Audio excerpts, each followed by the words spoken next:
Hello and welcome to this special edition of Beyond the Podium. I'm Chris Daniels. This is all about the race for governor and the four candidates who want your vote in 2024. For the next hour, commercial-free, we will introduce you to the candidates who have raised the most money in the campaign to be the state's top executive. Attorney General Bob Ferguson, former Congressman and King County Sheriff Dave Reichert, former Richland School Board member Semi Bird, and State Senator Mark Mullet. Two Democrats, two Republicans, all looking to make it into the top two in the August primary election. You will hear from each in extended sit-down conversations about issues ranging from homelessness, addiction, campaigning with Donald Trump, and what may be a key issue for a lot of voters in this cycle, abortion. Let's begin with Reichert, who has been trying to run as a moderate and become the first Republican governor in Washington state in 4 decades.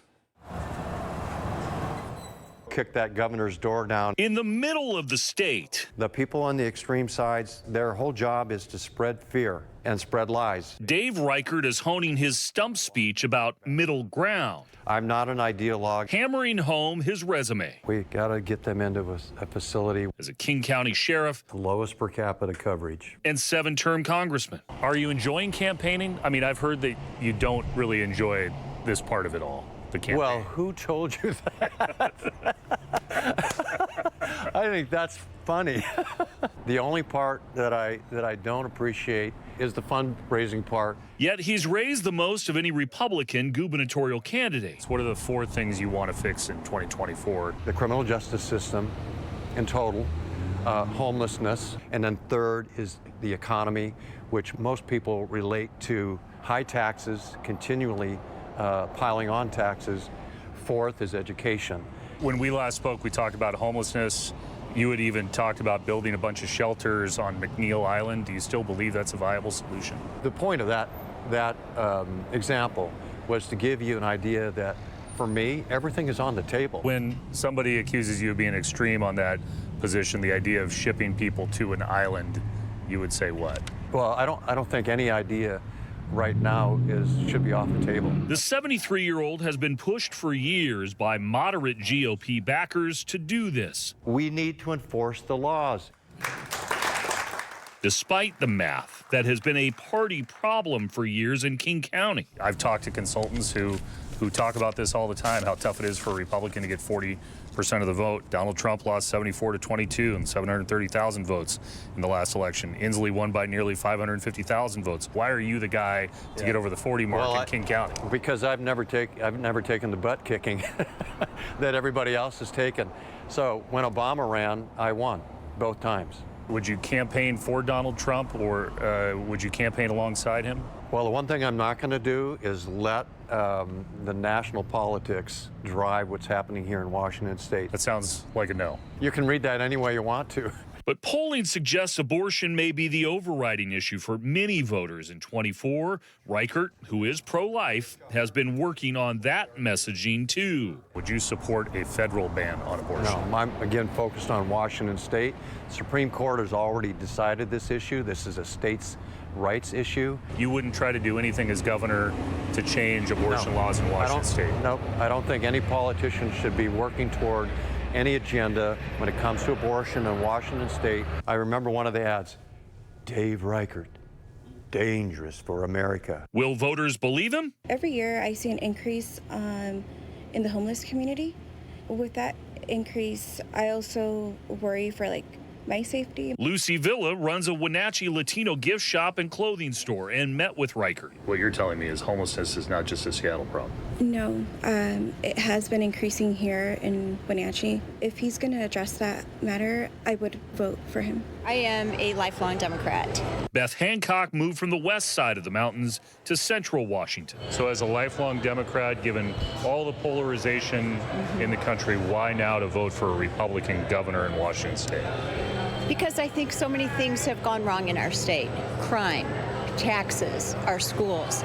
I think it just takes somebody with common sense and a voice of reason that listens to the middle. Reichert is banking that other middle roaders will also agree here in the center and throughout a state that hasn't been led by a Republican now in 40 years. Let's win. You'll hear more from Reichert in a bit. He's been running neck and neck in most early polling with Bob Ferguson. The Attorney General has telegraphed this campaign for years and is already sharpening a message for November. The weather's turning for us just in time. At a recent Seattle shrimp feed, The law was passed like in 1942. Democrat Bob Ferguson is already campaigning. Quick picture. Like he's one of the big fish in the gubernatorial pond. I've never lost an election, and I don't plan on starting this year. And you're going to have a choice in November. And the choice you're going to have is me, the real Bob Ferguson, versus former Congressman Dave Reichert. That's going to be your choice. Bob, it feels like you've been running for governor for a decade. Why now? It's only been a year. It's only been a year. But the three-term Attorney General is the leading fundraiser of any candidate. What are your 4 top priorities in 24? Public safety. Number 2, homelessness. We need to be investing in more housing. One more I'll add is, I think as a state, we need to be prepared for the potential of a Donald Trump presidency. And we'll need to have a governor who stands up for the rights of all Washingtonians. I think what we need as a governor is a change agent. So what's the big idea? How do you fix homelessness? As a governor, we need to make sure we're working to address the underlying causes of homelessness. Look, Dave Reichert, he has said he would take the unhoused and send them to McNeil Island. That's where we keep our sexually violent predators. I'm sorry, that is not a serious solution to an issue as serious as homelessness. What we need is our investments that are smart, that get folks in temporary housing, get them off the streets, get them the wraparound services. You wanted to decriminalize drugs in 2021. You wanted to eliminate the criminal penalties for non-commercial possession. Oregon did it. Yep. It was chaotic. Yep. Do you still believe that Washington should do it? Oh, no. Look, I long ago said that should not be our approach, and there are lessons to be learned from that. So you do not want to decriminalize drugs anymore? I support the legislature's actions long ago. Yet that issue of public safety will likely dominate the debate. And regarding leadership on disruptive events, like when a governor should get involved with clearing public obstructions or roadways, as seen in Seattle in recent weeks. If you're governor, when do you get involved in that? Well, let's take the freeway, for example. We're recall seeing a photograph of that protest where there was an emergency vehicle that was stopped in its tracks because of the protest. So as a governor, you're involved immediately on something like that. Utilizing the powers you have with state troopers as appropriate.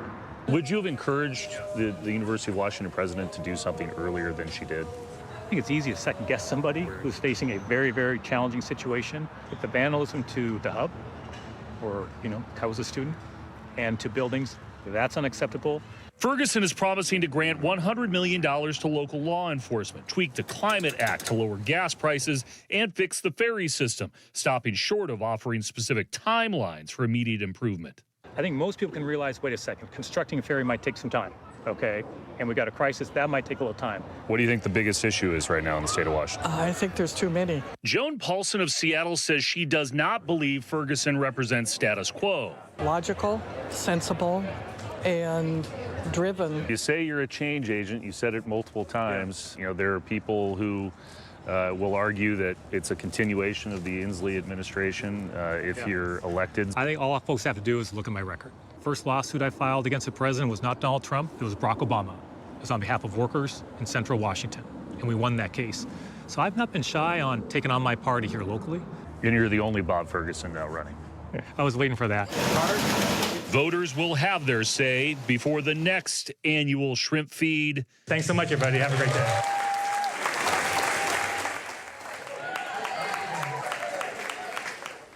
Ferguson has been attacked on the left by state senator and Democrat Mark Mullet. In fact, Mullet has been attempting to carve a path involving disenfranchised Democrats and independents and may even connect with a few Republicans. I sat down with Mullet at his Issaquah ice cream shop to ask how he feels he's different than the rest. Mark, what does this store have to do with you running for governor? This is my ice cream store. All my kids have worked here.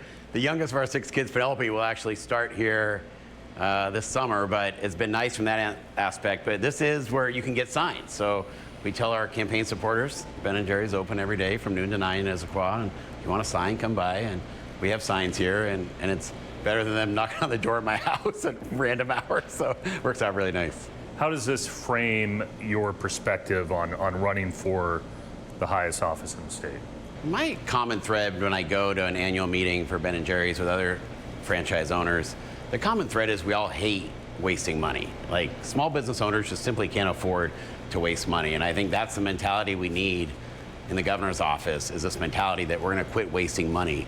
And I think when you have that perspective, our state agencies will be a lot more productive, and we can actually get more stuff done with our current tax dollars as opposed to asking for more tax dollars. So what are your top 4 priorities as you run for governor? First one is affordability. We have to figure out how to make our state affordable. Like, I'm at the point in my life where our oldest daughter's a junior up at Western in Bellingham, and she finishes school next year, and my wife and I have anxiety that she can actually afford to live here. The second focus for me is really around public safety, like being intellectually honest about the things where we have to do better as Democrats, and public safety is top of that list. And the state can be a better financial partner with cities and counties and the public safety front. The third comes back to jobs. Like, this is why I think it's nice to be a small business owner. Like, I look at the vacancy rate in downtown Seattle right now of office buildings. We're going to want a governor that can actually go in and recruit businesses to come to our state. And I think it's hard to do that if you have a track record of suing businesses. I think I can be successful at doing that because I have a track record of supporting the business community. And the final one is our public schools. You know, my wife's an elementary school teacher in Issaquah. All 6 of our kids have gone through the public school system here. The public school system has to work. Like, it has to be top notch. I think there's a lot of room for improvement still. We've thrown billions of dollars in the public school system. Now it's actually making sure we're getting results for all that money we've invested, and that's why I think we need a change in leadership. How do you fix public safety? One of your opponents, Bob Ferguson, is saying $100 million and we'll hire a bunch of people and we'll do all these things. How do you fix public safety? So I spent a lot of time focusing on our cannabis tax revenue. We get roughly $480 million a year in cannabis tax revenue. I think we should be pushing that out at the local level to both cities and counties. And I'm a big fan of secure substance abuse treatment facilities. Like, I think that's our missing link right now in the state of Washington, is our substance abuse treatment facilities. The front door is always open. I think if you're using drugs in public, I don't want you to go to jail for a year, but I do want you to get treatment, and I don't want the front door of that facility to be open. I want it to be locked, so you're in there for 30 or 45 or 60 days. I want you to have the best chance possible to actually beat your addiction. And I think if the state steps up financially to make sure we have that option, you will start to see huge improvements on the public safety front all across our state. You've been in the legislature. Why hasn't that happened? You know, the governor has a lot of power, and so he has his priorities right now of where he wants to spend his money. My priorities would be different, and I think that's what's really important, is you have to get both the House, the Senate, and the governor's office to sign off. The veto pen is very powerful, and Governor Inslee has made it very clear where his priorities are, and that hasn't been on the public safety front.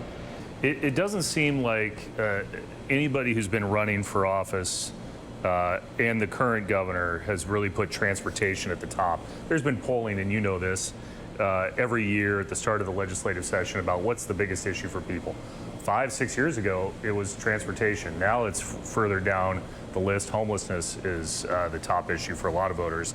But in terms of transportation, there is an issue with the ferry system where the ferry leaders and elected leaders say there is going to be no quick fix, that it's going to be a problem for a few years. For a lot of people, that's not good enough. How do you fix the ferry system if you're governor?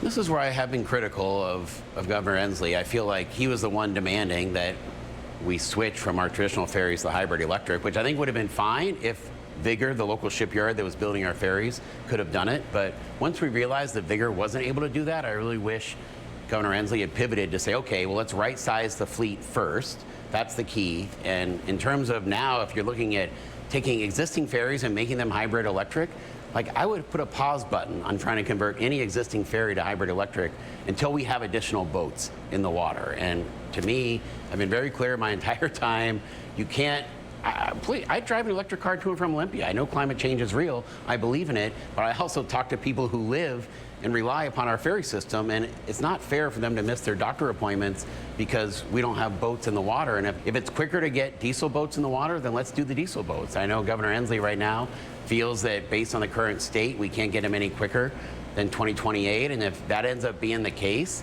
like, you have to at least get the staffing right. You have to make sure that you have enough redundant staffing so you're never canceling any routes because somebody calls off work. That's been a problem as well. You can't hire people fast enough to staff these things. How do you change that? Once again, this is what I think makes me different than Bob Ferguson. I've been pretty open of saying, hey, during the pandemic, as a senator, I was allowed to go to work every day by taking a COVID test to prove I was negative. I took one on Monday, I took one on Thursday. I was really frustrated during the pandemic. I felt we could have done the exact same thing for our ferry workers to said, hey, they're essential workers to make sure this works. And as long as they're willing to take a test twice a week to prove they're negative, they shouldn't have been fired. And so I think we've created a lot of our own misery here based on decisions made in the governor's office. This is why I'm running. We need a change in how we make decisions in the governor's office if we want our state to work better. So you think those staffing issues are still related to what happened in 2020, 2021? We're still digging ourselves out of this hole. It was a hole we didn't have to be in. Like, it was a hole that was created by Governor Inslee because he refused to let people test. He did the mandate, and we ended up losing a lot of staff that we haven't been able to replace. As far as electric vehicles, since you just said you drive one, the governor just had a press conference last week about further incentives for EVs and trying to get more people to buy them. It seems like, though, consumers have kind of plateaued on their interest with buying electric vehicles right now. What more can possibly be done to encourage people to jump in to an electric vehicle, given that we know there's issues with charge anxiety and battery anxiety? The more charging stations, the better. And they have to be the ones where you can charge quickly. So I think the more the state invests where you can just get off basically at every freeway exit and feel like most freeway exits, you can probably fill up your gas tank. We need to get to that same level of reliability where pretty much every freeway exit, there's going to be a charging station there where you can charge your car in a reasonable amount of time. Like, we're talking like 30, 45 minutes. And so to me, there is room for improvement there. I think I'm a little bit more open-minded to the fact that hybrids, especially plug-in hybrids, are probably going to be part of this transition. And I think we just have to kind of embrace everything. We can't just say it all has to be 100% electric. I think the plug-in hybrid is actually a really good option where you're on battery for that first 40 or 50 miles and then you transition to gas, and that enables people to still do long road trips, but they're really not hurting the environment in their daily commute. But as far as hurting the environment, a lot of talk about the Climate Act. You're on record on the 3 initiatives that are going to be on the ballot in November. You would vote for them, including repealing the Climate Act. My record lines up exactly with how I voted in the Senate, which is I opposed the long-term care payroll tax, never thought it was a good tax, never thought our state could afford it. I was really frustrated. I voted against the capital gains tax because we had the largest budget surplus in the history of our state, $8 billion. And I said, I will support the capital gains tax if we're going to reduce another tax. Like, if we were going to take away sales tax on clothing, that was interesting to me. If we're going to lower property taxes, that was interesting to me. The Climate Commitment Act is the one initiative that I'm not supporting. And the reason is really important. The governor's office has been given tremendous authority of where the price of gas is with the Climate Commitment Act. And this has been my super vocal frustration with Governor Inslee is he's taken these climate auctions and he has one goal: drive up the price of the auctions as high as possible to get as much money in the door as he can. That money is coming from the people who can least afford to pay it. That's from a person who has to live in Puyallup because that's the only place they can afford, and then drives an hour to work in Seattle. As governor, I will have the exact opposite of approach. Like, I know as the chair of the capital budget, we can fight climate change without having the highest gas prices in the country. My focus as governor is make sure the climate auctions are as low as possible so we still have money coming in to fight climate change, but we're not making it unaffordable for average working families to stay and live here. So to clarify, you're not voting for the repeal of that act? I'm not. On the Climate Commitment Act, no. But if you're elected governor, you would be interested in doing something different with that Completely different. And I've actually dropped bills to propose what I would do. Of course, Governor Inslee said he would veto that because he doesn't have any interest in having a more balanced approach in terms of, I think it's a false choice to say anyone complaining about the price of gas doesn't care about climate change.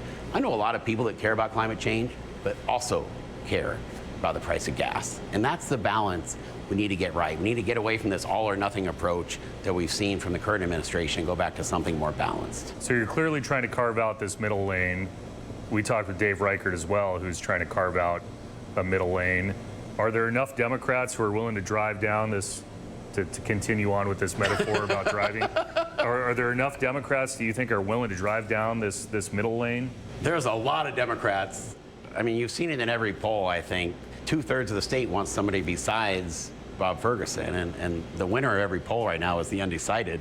So I don't know where that candidate is right now, but that's why we're optimistic. And you're right. I am proud to be a moderate in this race, but that's the thing. It's like on the Republican side, if I mean, if you're anti-choice and you're not supporting marriage equality, you're not a moderate. I mean, that's the simple reality. You're not a moderate in the state of Washington when you're on the wrong side of those issues. And I've been on the right side of women's reproductive rights, the right side of marriage equality, my entire time in public office in the state of Washington. And that's why I say, yes, I don't vote for unnecessary tax increases, but when it comes to those social values that are so important to the majority of Washington residents, I have a proven track record of being on the right side of those issues and fighting for those issues. I have 4 daughters here. I never do anything to take away women's reproductive rights. I want them, to have that choice their entire life, but I also acknowledge that women's reproductive rights aren't great for my daughters. They can't afford to live in the state where my wife and I were both born and raised. This is the balance we have to get right. Save those social values, but make our state affordable, invest in public safety so our state is also safe. Dave Reichert, again, trying to occupy this middle lane, has said that in his mind, abortion has already been decided by the voters of Washington state, that there's nothing that he could do as a governor to change abortion laws in Washington state. Do you believe that to be the case as somebody who could be elected governor, that there's nothing you could do to change the law in Washington state? So this is the analogy I like to make is think about Idaho. Do you think someone in Idaho is going to be elected governor of Idaho if they are opposed to the Second Amendment? The answer is no. They will never be elected governor of Idaho if they're opposed to the Second Amendment. It's not because as governor they could undo anything. It's because people don't want to vote for someone as governor who has the wrong side of a value that they care deeply about. And this is what I think Dave Reichert is not understanding. You could say in Idaho the exact same thing. Oh, it doesn't matter they want to get rid of the Second Amendment. The legislature will never let them do that. That's not the point. The point is when your values don't line up with the majority of voters, you can't get elected in the state of Washington. You can't get elected in any state for that matter when that's the case. And that's why I think it really matters to have a candidate whose values actually do line up with the majority of the residents here. The issues with fentanyl, homelessness, again, as I told you, this seems to be the issue for a lot of voters, whether they're in Western Washington, Central Washington, or Eastern Washington. They've only increased while you've been in the state Senate. The same argument could be made about Bob as Attorney General. So for the people who view him as status quo and are frustrated by these issues, how should anybody look at you and say, hey, how would it be any different? You've been in the state Senate while these problems have increased. So this is what I think is really important. This is why we're excited about the next few months. We think as voters get educated, this is all going to work in our favor because the Supreme Court, through a decision called the Blake decision, legalized possession of drugs in the state of Washington 3 years ago. In 2021, our Supreme Court legalized possession of fentanyl in public places. Attorney General Bob Ferguson was the one urging the legislature to follow the path of Oregon and decriminalize possession of drugs like meth, fentanyl, heroin. I was a Democratic state senator that came out the day after that Supreme Court decision and said, I'm dropping a bill to make sure that does not happen in the state of Washington. I have been fighting to make sure we have accountability for public drug use ever since the Blake decision came down in 2021. The person I have been fighting is Attorney General Bob Ferguson. He wanted to go the opposite way. I won the fight. I co-sponsored the bill that we passed last year, Senate Bill 5536, to make sure we have a gross misdemeanor. I actually worked with Republicans and Democrats to get a proposal that is treatment focused and has accountability for public drug use. As voters learn where Attorney General Ferguson and I were on the most important public safety issue facing our state over the last 5 or 6 years, it works in my favor. This is why we're optimistic as we head into primary season. You believe that's the biggest. Now to Semi Bird, who has taken an unusual path to get to this point, a former Richland school board member who was recalled by voters for his stance on mask enforcement. The Republican has been criticized for his past record, both in the military and in the courts, yet earned the endorsement of state GOP convention delegates. From where you sit, what the heck happened at the GOP convention? It was great. We made history in terms of having the largest number of delegates ever to attend a convention, right around 2,000, just over 2,000, and the delegate count was around 1,839. And then, well, to be specific, the exciting part would have been when the Washington State Republican Party Candidate Committee held a meeting the night before the actual start of the convention, and they decided in a vote that they were going to disqualify me. And they announced that the next day after the convention started. And as soon as those words came out, the convention delegates, by a majority, voiced their disposition and statement. And the chairman, Jim Walsh, did a masterful job in maintaining order, and people's voices were heard. And because that's what Jim did. He says, let's hear what you have to say. And people approached the mic in an orderly fashion, and they shared what they were thinking. And someone made a motion to amend the report to say we will restore the convention to its full intent, to have both Dave Reichert and Semi Bird on the ballot, and then we would take a vote. That's the fair and equitable thing to do, and that's what it ended up being. And then we won by a supermajority vote of 72% in a vote of the delegates, and it was wonderful. But it was a good experience. Dave Reichert has called it chaos. Yeah. Do you agree that it was chaos? No, not at all. I mean, it's imagine the conventions that you see on TV, the national conventions, and it's loud, and people are either for a candidate, or, maybe not for a candidate.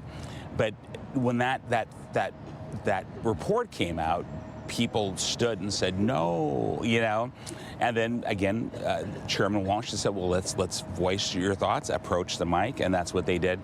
So it wasn't chaos. It was passion. It was real. It was live, and it was free, but it was orderly, and it was quite beautiful. And I would say this for the delegates who were there to support Dave, they were wonderful as well. They voiced their thoughts and what they wanted, and they approached the mic as well. And that's what this is all about. It's not stifling voices or censoring opinions. It's listening and learning, and then leaving it up to the people to deciding, and that's what happened. In this process they were talking about, again, according to the Reichert campaign, they brought up the criminal record related to bank larceny, the bankruptcy on your record, that you were once charged with felony theft, that all of that baggage should exclude you from getting the nomination. How do you answer to those past convictions, the past bankruptcy? So quantitatively, and the smoke and mirrors of just even to say convictions, when you hear that and you lay it out, just that sounds like, oh my gosh, this guy, he has a what do they call it, a rap sheet. I have one conviction for a misdemeanor, which is wrong. Guilty for charge, you're convicted for a reason. And when you say bank larceny, there was no theft of money. No money is taken. It was a credit line of $1,800. I used my father's credit. It was wrong. I could say that a million more times. My father forgave me. He loved me. He found Christ. There was a bitterness that drove that action. I'm not justifying it. But the beauty in all this was that he forgave me and came back into my life after decades of being apart. And at the end of the day, I was the executor of his estate, and he passed away proud of his son. But one conviction, 31 years ago, criteria of the background check for all candidates, Dave included, 15 years. Have you ever had a felony? Semi Bird, no, I never had a felony in my entire life. So let's get that clear. Bankruptcy within the last 15 years. Have you ever had a bankruptcy in the last 15 years? No. I have an 818 credit score, 0 judgments, 0 collections. It's perfect credit. I passed every aspect of the background investigation as per their criteria, but the Reichert campaign and their action group, Restore Washington, has been targeting me.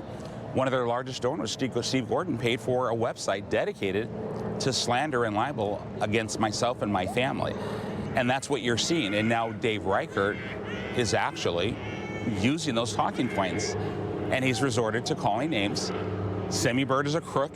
He's a snake oil salesman. And when I was asked by another reporter, how do I respond to that? I said, well, I've always referred to Dave as a gentleman. And I would hope that at some point in time he would find that again, because I will never lower myself to calling names to another candidate or anybody else for that matter. The truth is there for the people to see it. But there's a lot of people in this city and in a lot of communities that may have had problems in their past, and this governor candidate and this future governor will not label a person as something bad for the rest of their life. Redemption, forgiveness. People who want to move on and better themselves in Washington state should always have a pathway. That's what I'll represent, and I have the experience to do so because I've lived it. Maybe not in prison, maybe not with addiction, maybe not as a felon or a convict, but even that misdemeanor gives me the compassion and understanding and empathy that we must always give a person a pathway for forgiveness and a second chance. When did you make that decision, though, that you wanted to hold a state office? Was it during the pandemic? Was it before the pandemic? I would say towards the end. I and my wife, because we do everything together, she's my life, we had never had anything political. It would be quite the opposite. Respect to our politicians. I'm not a career politician, nor do I ever want to be one. This is literally, I feel, is a calling to serve, again, something important. And as I said before, greater than myself. I saw it. I saw it with the lockdowns, the mandates, the restrictions, the devastation of our economy, the discourse along racial lines, along societal lines. And I said, we must be better. We must be better. We must do better. And if not, again, us who, if not now, when, as they say. But we need someone to represent the community, diverse communities, not more of the same, not the political elite, and not the donor class. We need someone to represent us, we the people. And I said, well, I'm going to do it because I'm not going to run away from my state that I love and where I was raised. That was the choice, and here I am. It's interesting you talked about the mandates because I think some people have seen headlines, the fact that you were on the Richland School Board, that you had voted the way you did regarding mask mandates. You were later recalled for that. You have since said that you wear that recall like a badge of honor. Why do you wear that like a badge of honor? Yeah, we had the highest suicide rate of our children and our students. A mandate's not a law. I didn't make that decision or that motion for political reasons, and I stated that when I made the motion. It was to protect our children. Would you campaign with the former President Donald Trump? You know, I paused just a little bit on that because I'm here to serve Washington and Washington citizens. It's not a political endeavor for me. It's not about politics. It's about putting people over politics. It's not to say that I don't support this or this person or that person. President Trump brought forward good policies in terms of border security, opportunity zones in minority communities, supporting black education, bringing economic prosperity, energy independence. Those are things I support. I support also civility. I also support leading and leadership qualities, which is not to call names, which is not to label individuals or take the offensive when there's no need to take an offensive. So I am my own man. I am my own person. I am a faith-based person, which calls for love at all turns, and that's how I want to be defined. So I focus on Washington State and the citizens of our state. But I will campaign with leaders of our communities, black, brown, and all. That's who I will campaign with to lead ourselves to equality and prosperity. I don't want to put words in your mouth, but based on what you just said, I mean, I've heard people label you as the MAGA candidate. Yeah. That sounds like you're distancing yourself from the former president as you go on the campaign trail. Yeah, it's not a distancing, it's a focus. And again, one has nothing to do with the other. I'm running for governor of Washington State, which has nothing to do with the president of the United States. We're in the northwest corner of the nation. Washington State is on the other side of the nation. That's the problem. We should be focusing on what's best for Washington and the citizens of Washington. So no distance intended. And I will say very clearly, and I was asked by another large media group, well, who are you voting for? And I said, President Donald Trump. Why? Because I like his policies. And I don't necessarily agree with his communication style or his leadership style. But border security, energy independence, all those things, yes. Okay, so the issues in Washington State, as you know, that are most important to people, at the top of that list is the homelessness crisis. Yes. That has been routinely over the last few years been the top issue for people in Washington State. On the website, it also says, I will activate our National Guard to bring forward immediate housing, physical, psychological, and dental health services, as you were just talking about, that will include alcohol and drug intervention and treatment. But I can see somebody pulling out of that saying, well, Semi's going to call for the National Guard to sweep up homeless people. Oh, no. Thank you for that opportunity to clarify. Absolutely not. No, absolutely not. We're not going to have our National Guard soldiers in the streets or anything like that.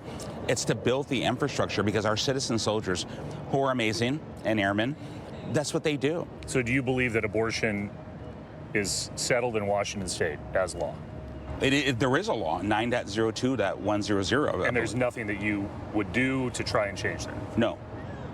No, I mean, it's outside of my purview as governor. The governor has no authority to change law of Washington State. That should be set aside for our citizens and those elected legislatures. That's their job. And as far as another issue that came up during the GOP convention, voting on the platform about the idea of abolishing vote by mail and going back to an old system. Do you believe in abolishing vote by mail? I believe in election integrity. I believe that the most effective and efficient way to ensure election integrity is in-person voting.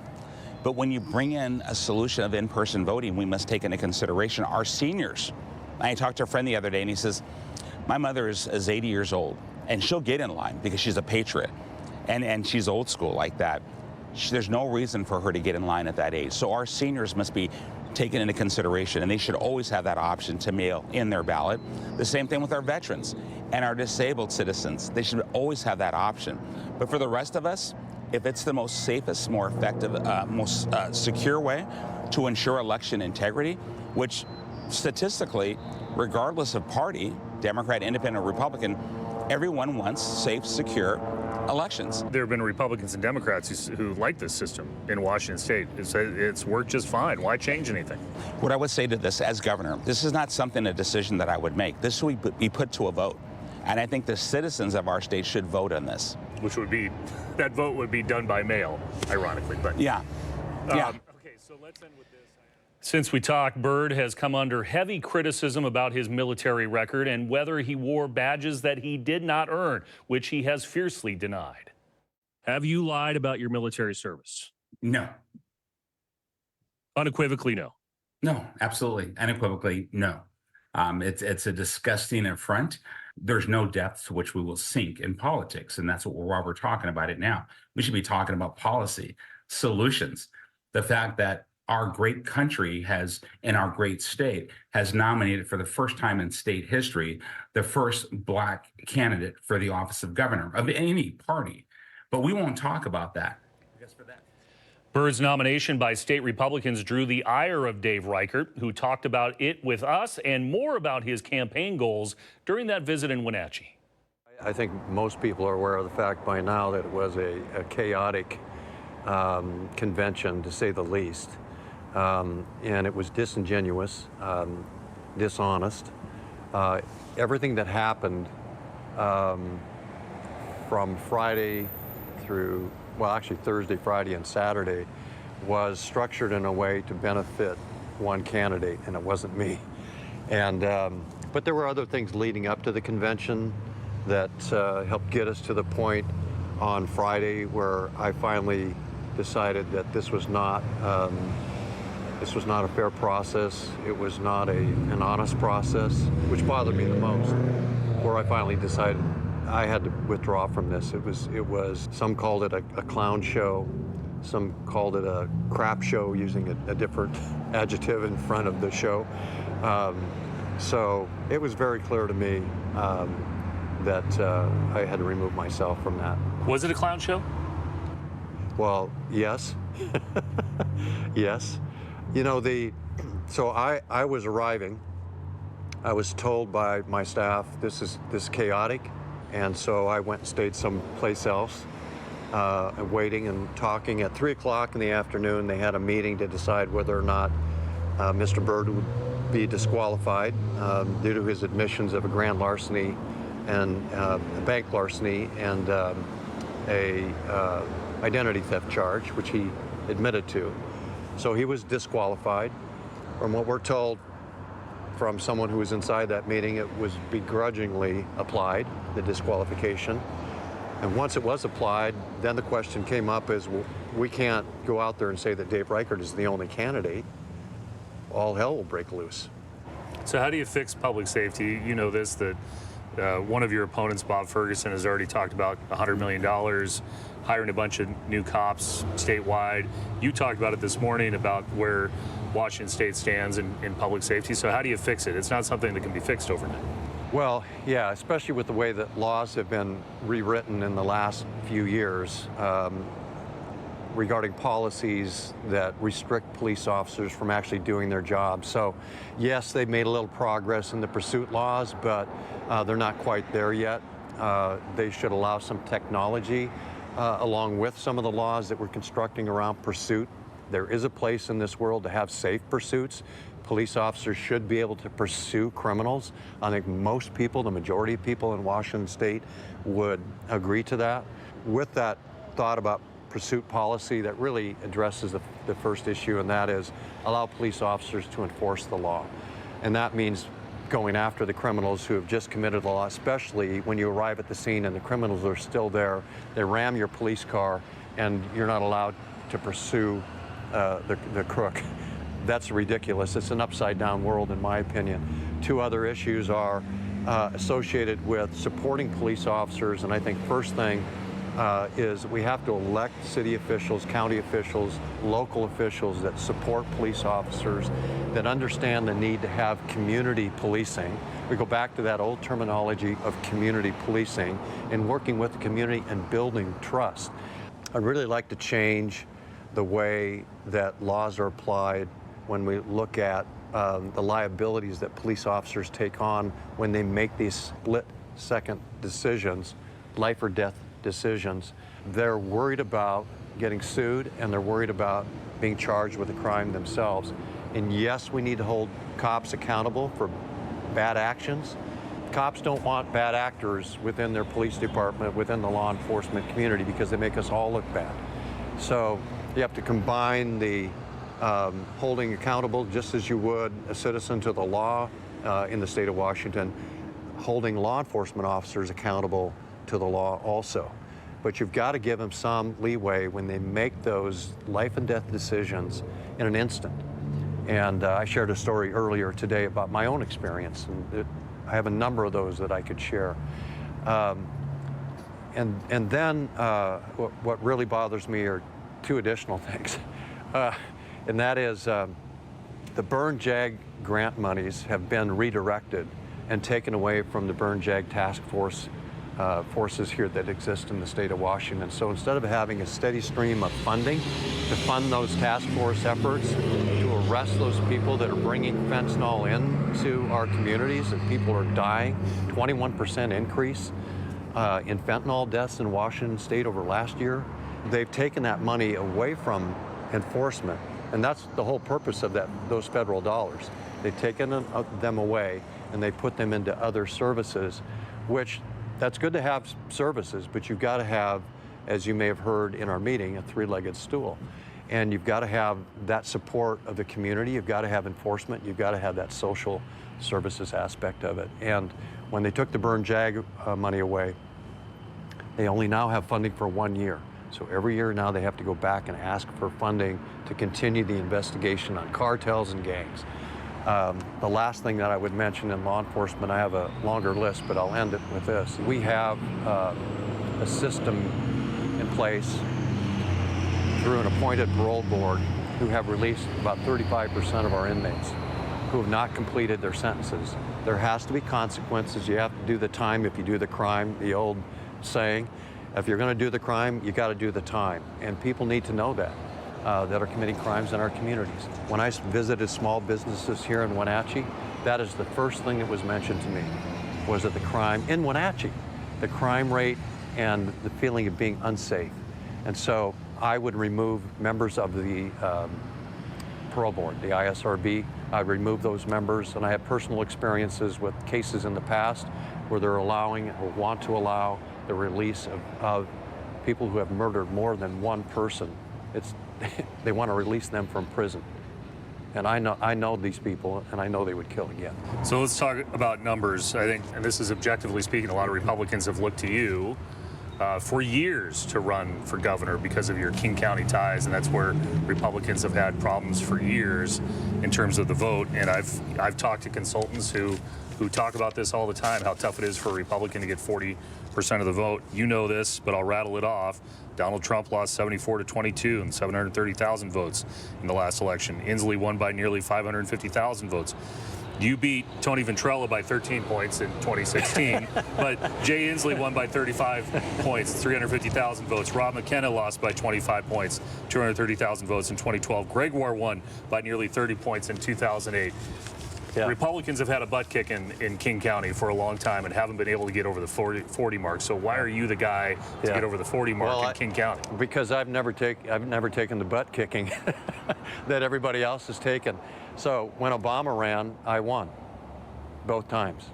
So I've run 7 times in Congress, won 7 times, and they were tough elections, as everyone knows. And that was in a Democrat district that a Republican won. Why? Because we approach problems based on facts. You have told me what your personal position is. You've also told me that you believe that that issue has been decided in this state. However, there are voters, independent voters, who are still concerned about any sort of change on the state level and a federal ban on abortion. Would you support a federal ban on abortion? No, I'm again focused on Washington State.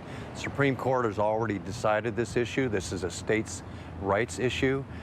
We have had a law in Washington State that was passed in 1970. This is a question that has already been answered in Washington State. So when Bob Ferguson says that the state needs to have somebody who will fight for them if there is a potential change with federal laws, and that's why he should be governor, you would answer that now. Yeah. So Bob Ferguson also says Dave Reichert is dangerous for Washington State. Bob is going to run a campaign based on fear and based on lies. He's saying things that I wouldn't do and never intend to do. That's going to be the tactic that he has. It's the only tactic he has, is to use fear and lies to paint me in a light that is unfavorable to voters.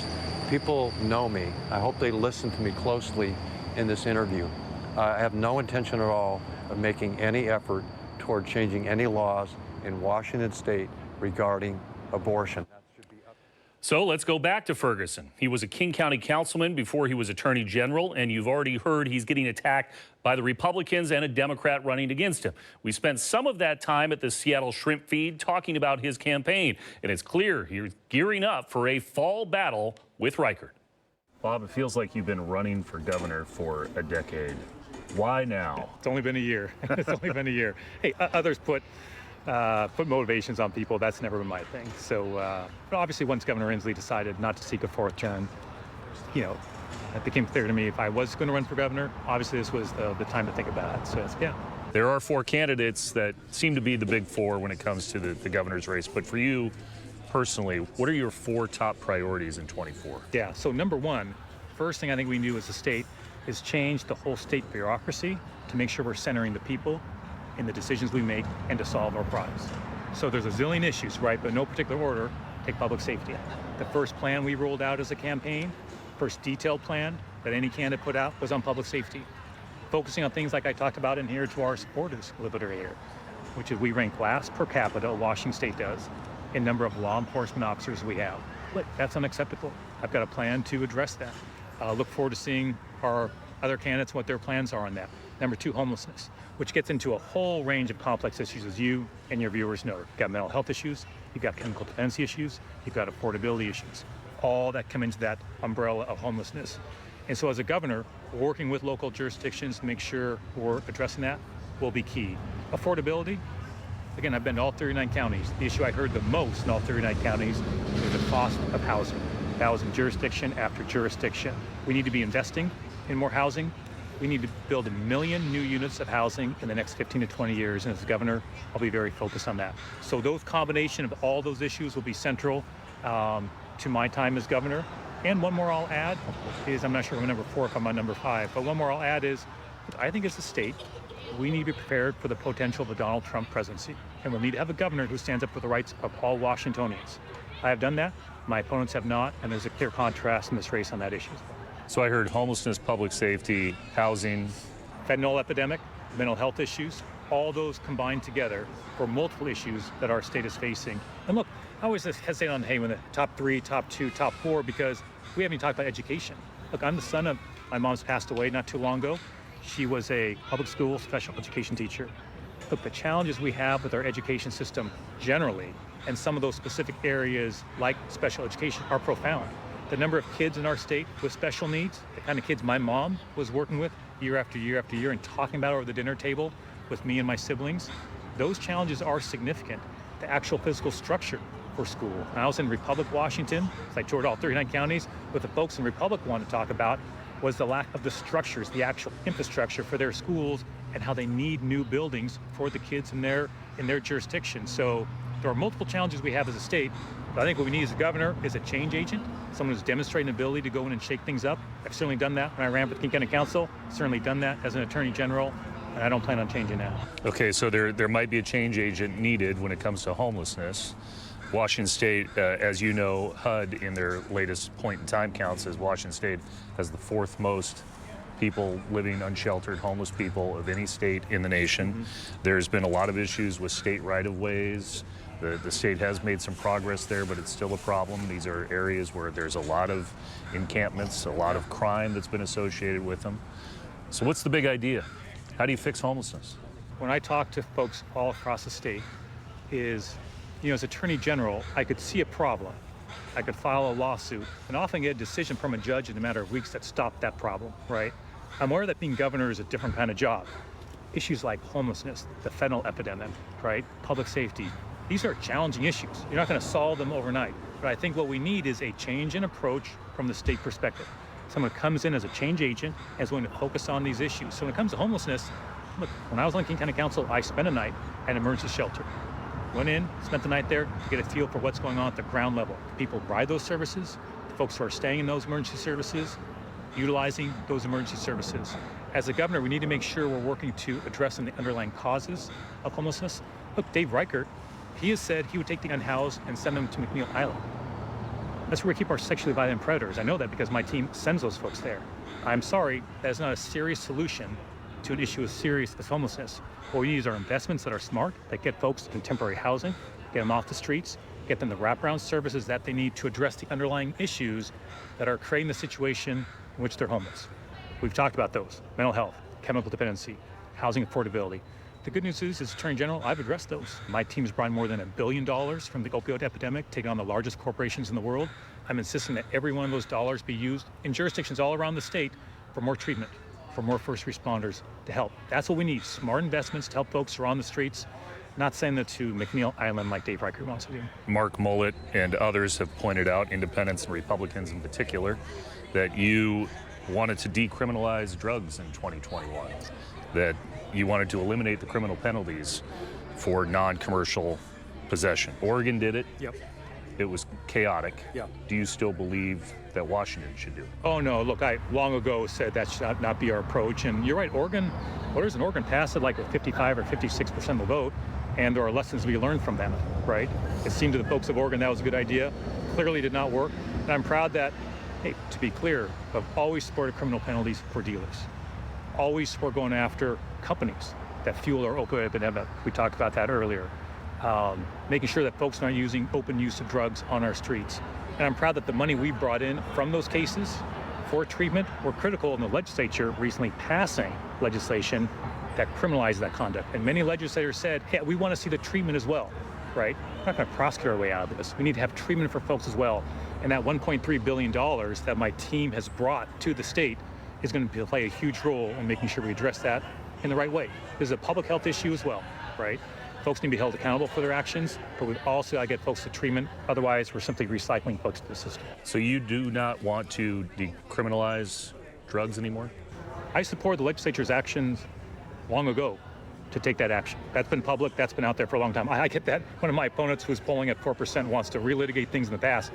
Mark needs to be accountable for his vote to limit police pursuits. So a couple of the plans you've already put on your website, $100 million in grants for additional troopers and local law enforcement agencies. How is that supposed to work? I mean, we've seen the shortage across the country of people who actually want to be in law enforcement.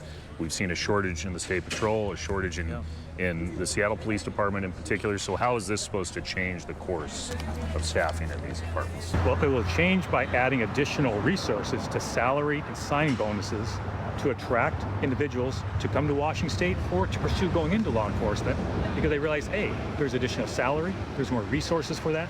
That helps me afford a house, that helps me afford my groceries, right? I think that is natural. Why Dave Reichert exposed that, you'd have to ask him, but we've seen other governors across the state take precisely that step, Democrats and Republicans. That makes sense to me.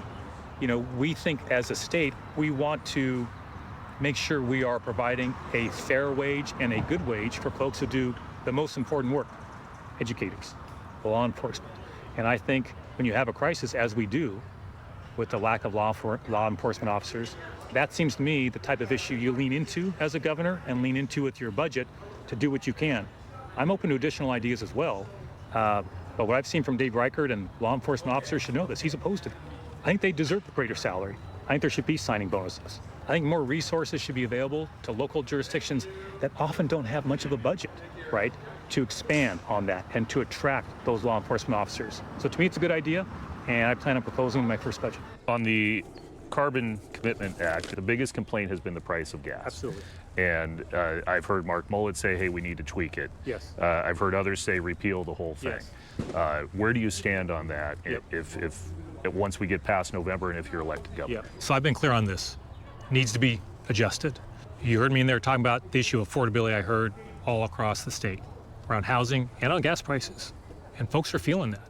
And so the good news is with the Climate Commitment Act, it makes significant contributions to a working family's tax credit. We should expand the investment of the hundreds and hundreds of millions of dollars the Climate Commitment Act brings in to increase the amount of funding we have for that working family's tax credit, which, to your point, addresses folks who are hardest hit by those gas prices. That, to me, is an example of a change that needs to be made. You know, there are people who will argue that it's a continuation of the Inslee administration if you're elected. So, how do you convince people it's not, you're just not the status quo guy? Yeah, I think all folks have to do is look at my record, right? When I first ran for the King County Council in this neighborhood, I ran against a 20-year incumbent who was a Democrat like me, who was chair of the King County Council.